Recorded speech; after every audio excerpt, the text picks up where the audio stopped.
안녕하세요. 대단히 반갑습니다. 오늘도 세례문답 공부를 하기 위해서 이 동영상 강의를 찾아주신 여러분을 주님의 이름으로 사랑하고 축복하고 환영합니다.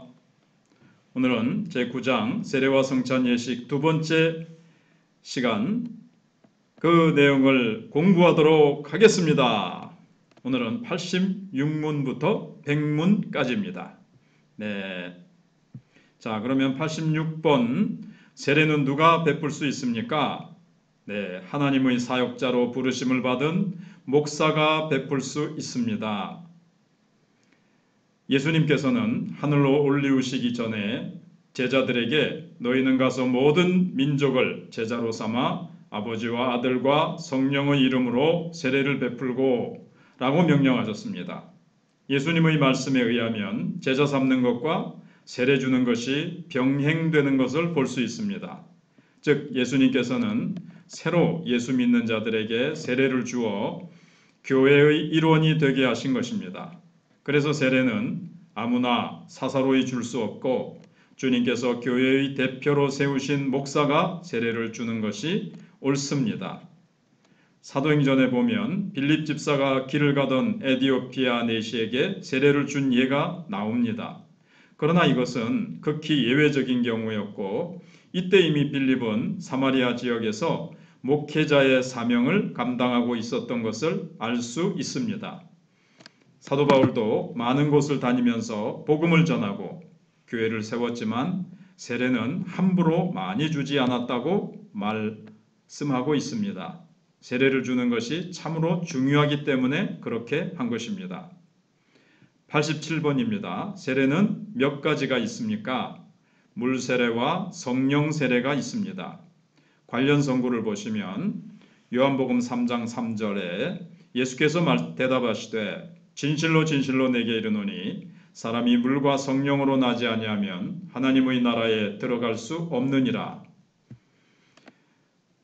자, 세례 요한은 예수님에 대하여 증거하기를 나는 물로 세례를 베풀거니와 내 뒤에 오시는 이는 나보다 능력이 많으시니 그는 성령과 불로 너희에게 세례를 베푸실 것이요 라고 말했습니다. 여기서 세례 요한이 물로 세례를 준다고 하는 것은 우리가 하나님의 말씀을 듣고 죄인인 것을 인정하는 것을 말합니다. 그러면 예수님께서 그 사람에게 성령과 불로 세례를 주시는 것입니다.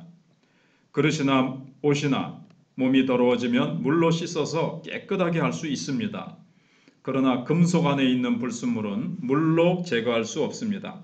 그래서 금광석과 같이 돌 안에 금과 다른 불순물들이 섞여 있을 때는 물로 씻어서는 안 되고 불로 녹여야 완전한 순금이 만들어질 수 있습니다. 즉 물로 씻는다고 하는 것은 그 물체의 성질은 변하지 않으면서 불순물을 제거하는 것이지만 불은 그 물체 자체를 변화시키면서 불순물을 제거하는 역할을 합니다. 성령이 우리 안에 오시면 우리의 죄의 불순물을 제거할 뿐 아니라 우리를 완전히 새 사람으로 변화시키는 일을 하십니다. 그러나 물세례와 성령세례가 완전히 다른 것은 아닙니다. 물세례는 우리가 사람에게 받는 것이지만 성령세례는 물세례를 받은 사람에게 예수님이 주시는 것입니다. 그래서 물세례를 받고 또 성령세례를 받으려고 노력할 필요가 없습니다. 진정한 믿음으로 물세례를 받은 사람에게는 예수님이 성령세례를 함께 주시기 때문입니다. 88번 성령세례는 무엇입니까? 죄를 회개하고 예수를 구주로 믿어 하나님의 자녀가 된 것을 성령께서 인치시는 것입니다. 성령 세례가 성령으로 거듭나는 것을 말하느냐 아니면 성령의 강한 체험적인 확신을 말하느냐 하는 것으로 논란이 있었습니다. 어떤 교파에서는 방언받는 것이 성령 세례를 받는 것이라고 주장하는데 이것은 옳지 않습니다. 우리가 예수님을 믿고 세례를 받으면 예수님께서 우리 마음속에 큰 은혜를 부어주십니다. 그때 우리는 다시 한번 내가 하나님의 자녀라는 것을 확신하게 되고 큰 은혜를 체험하게 되는데 이것은 성령님께서 인치시는 것이고 이것을 보통 성령 세례라고 부릅니다. 그러나 어떤 강한 체험이 없었다고 해서 반드시 성령 세례를 받지 않았다고는 말할 수 없습니다. 왜냐하면 성령님은 얼마든지 조용하고 은밀하게 우리 마음에 역사하시기도 하기 때문입니다. 그러면 89변에 물 세례는 무엇입니까? 목사가 물을 가지고 성부, 성자, 성령의 이름으로 베푸는 세례입니다. 여기서 보면 물 세례는 사람이 주는 것입니다. 그래서 진정으로 예수를 믿고 그 신앙을 고백하는 자에게 교회의 대표인 목사가 교인들 앞에서 집례합니다. 그러나 성령 세례는 사람이 줄 수 없습니다.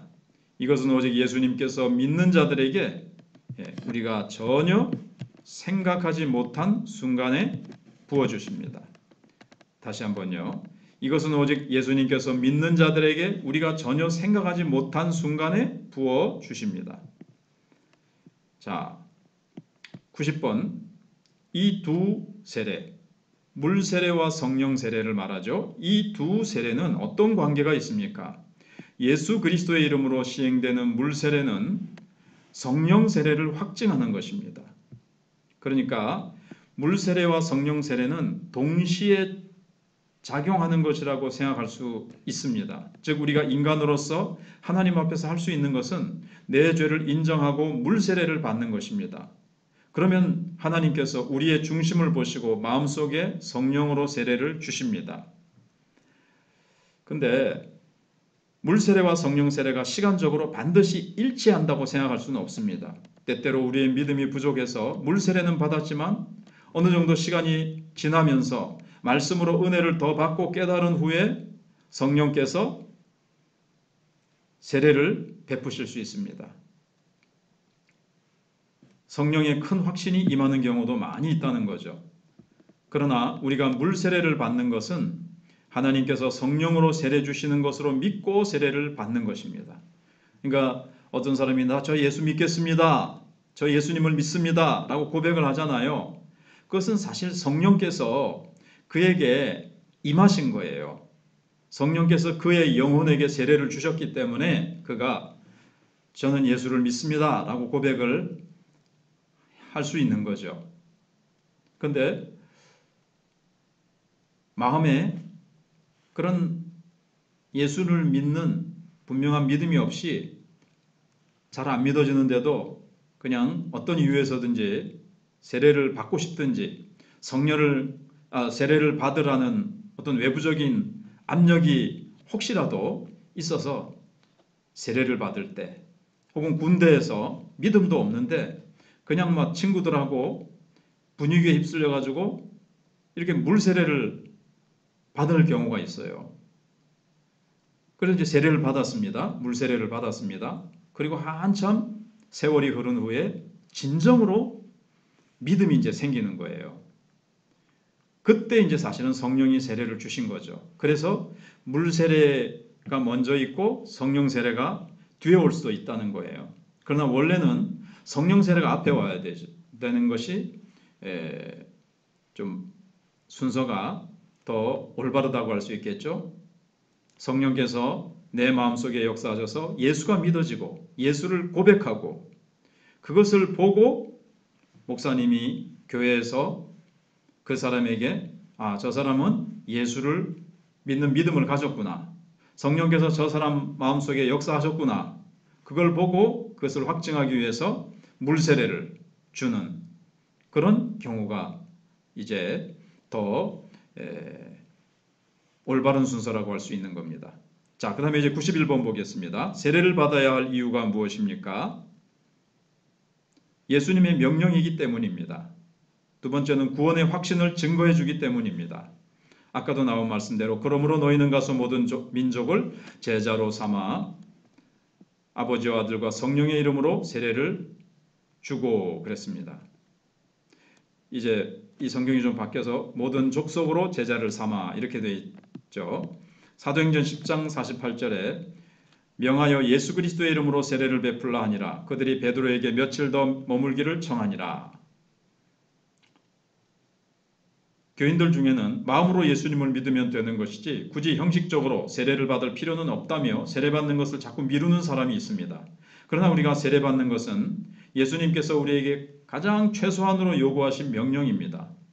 즉 세례는 단순한 의식이 아니라 하나님 앞에서 나의 신앙을 공개적으로 고백하는 것입니다. 하나님께서는 그 고백을 성령으로 인치십니다. 예를 들어서 젊은 남녀가 서로 사랑할 때 결혼식을 올리지 않고도 결혼 생활을 할 수도 있을 것입니다. 그렇지만 그들은 아무리 생각해도 무엇인가 빠진 것이 있다는 것을 느끼게 될 것입니다. 결혼할 때 받을 수 있는 부모님과 많은 사람의 축복이 빠진 것입니다. 또한 인간의 마음은 너무나도 간사하기 때문에 공개적으로 인정하지 않은 것에 대해서는 책임을 회피하려고 할 때가 많이 있습니다. 우리가 세례를 받는 것은 많은 사람 앞에서 내 신앙을 고백함으로 하나님께 영광을 돌려드리는 행동입니다. 주님의 백성으로 한평생 믿음을 지킬 것을 약속하는 것입니다. 그때 우리는 새 사람으로 태어나게 되고 하나님과 천사들과 많은 성도의 축복을 받게 됩니다. 이렇게 축복스러운 행사인데 또 하나님의 명령인데 왜 이것을 마다하고 미룰 이유가 있겠습니까? 92번 성찬은 무엇입니까?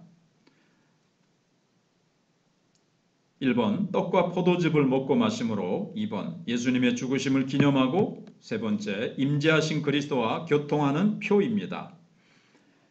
고린도전서 11장 23절로 25절에 보시면 내가 너희에게 전한 것은 주께 받은 것이니 곧 주 예수께서 잡히시던 밤에 떡을 가지사 축사하시고 떼어 이르시되 이것은 너희를 위하는 내 몸이니 이것을 행하여 나를 기념하라 하시고 19회 또한 그와 같이 잔을 가지시고 이르시되 이 잔은 내 피로 세운 새 언약이니 이것을 행하여 마실 때마다 나를 기념하라 하셨으니 우리는 예수님께서 나를 위하여 죽으심으로 내 죄가 다 용서되었다는 것을 믿습니다. 그러나 우리는 자주 넘어지고 죄를 범하기 때문에 머리로는 믿으면서도 이 귀한 축복을 잘 누리지 못하고 의심하거나 죄의식에 빠질 때가 있습니다. 그래서 예수님께서는 정말 예수님이 내 죄를 대신하여 죽으셨다는 것을 성찬을 통하여 다시 한번 확신하게 하셨습니다. 우리는 성찬 때 손으로 떡을 만지면서 예수님의 살이 정말로 찢어지셨고 잔을 마시면서 정말 예수님이 피를 흘리셨고 나의 죄가 용서받은 사실을 다시 한번 체험하게 됩니다.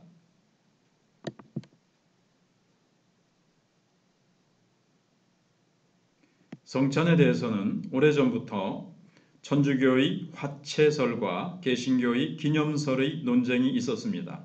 화채설은 예수님께서 떡을 가지시고 이것은 내 몸이니라고 하셨기 때문에 실제로 떡이 성찬식을 행하는 그 순간에 예수님의 살로 진짜 변한다는 것입니다. 거기에 비해서 기념설은 나를 기념하라고 하셨기 때문에 떡이나 포도즙이 예수님의 살이나 피로 변하는 것은 아니고 우리가 이것을 기념한다는 주장입니다.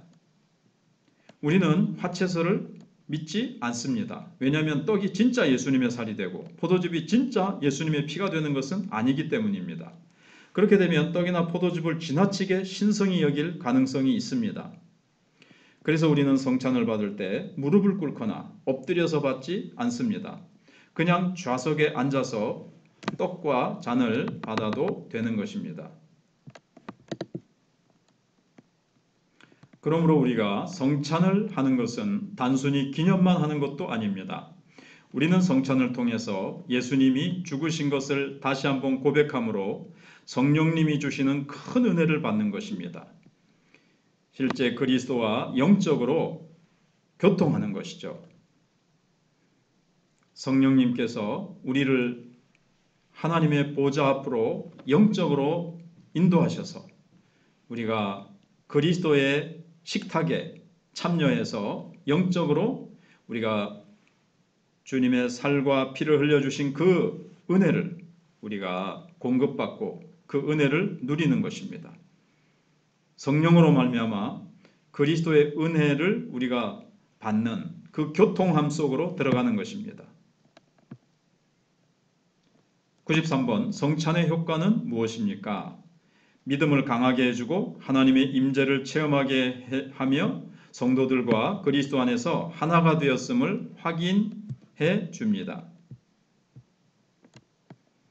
우리는 성찬을 통하여 하나님께서 우리 가운데 임재하시고 은혜를 부어주시는 것을 체험할 수 있습니다.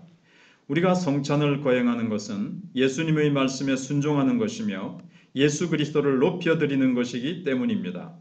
그때 하나님은 온 교회와 성도들에게 큰 은혜를 부어주십니다. 그리고 성찬에 참여한 사람들의 믿음이 더 확실해지고 더 자라고 굳세어지는 것은 물론입니다.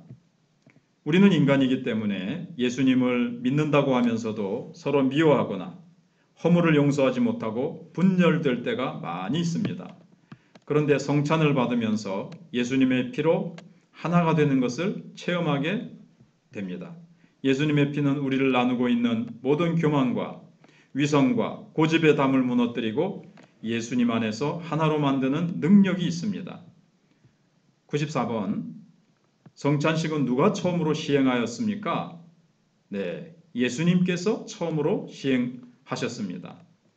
마태복음 26장 26절로 29절에 보시면 그들이 먹을 때에 예수께서 떡을 가지사 축복하시고 떼어 제자들에게 주시며 이르시되 받아서 먹으라 이것은 내 몸이니라 하시고 또 잔을 가지사 감사기도 하시고 그들에게 주시며 이르시되 너희가 다 이것을 마시라 이것은 죄사함을 얻게 하려고 많은 사람을 위하여 흘리는 바 나의 피 곧 언약의 피니라. 그러나 너희에게 이르노니 내가 포도나무에서 난 것을 이제부터 내 아버지의 나라에서 새 것으로 너희와 함께 마시는 날까지 마시지 아니하리라 하시니라. 예수님께서는 십자가에 못 박히시기 전날 밤에 제자들을 다락방에 모으고 성찬식을 행하셨습니다. 원래 이날은 유대인들이 유월절 양을 잡아서 그 고기를 먹는 날이었습니다. 그러나 예수님은 새로운 일을 시작하셨습니다. 그것은 양 대신에 예수님 자신이 십자가 위에서 죽으시는 것입니다. 그 은혜로 우리는 오직 떡과 포도즙으로 성찬을 하면서 예수님의 죽으심을 믿기만 하면 됩니다.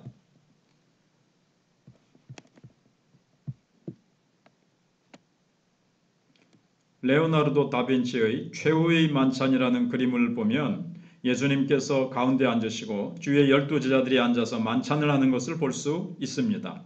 물론 그 중에는 돈주머니를 손에 쥐고 있는 가룟 유다의 얼굴도 있습니다.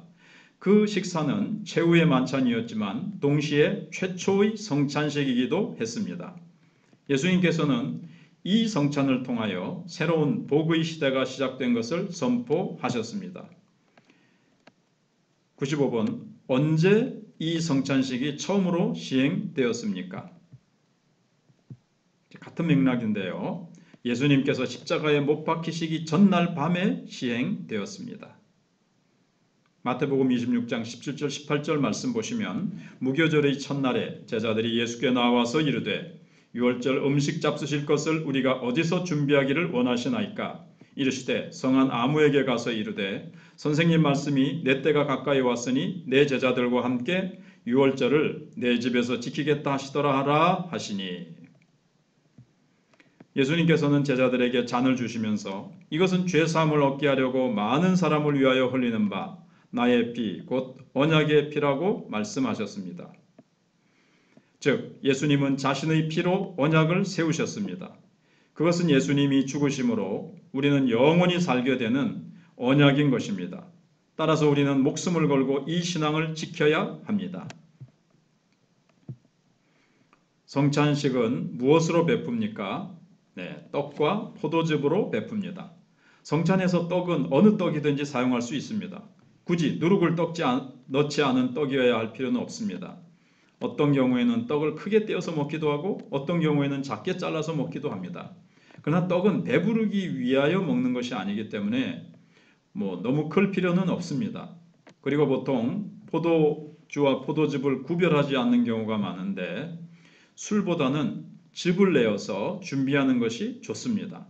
어떤 사람은 큰 사발에 가득 담아서 돌아가면서 마시는 것이 원래 의식에 가깝다고 주장하는데 요즘은 위생 때문에 그렇게 하지 않는 것이 좋습니다.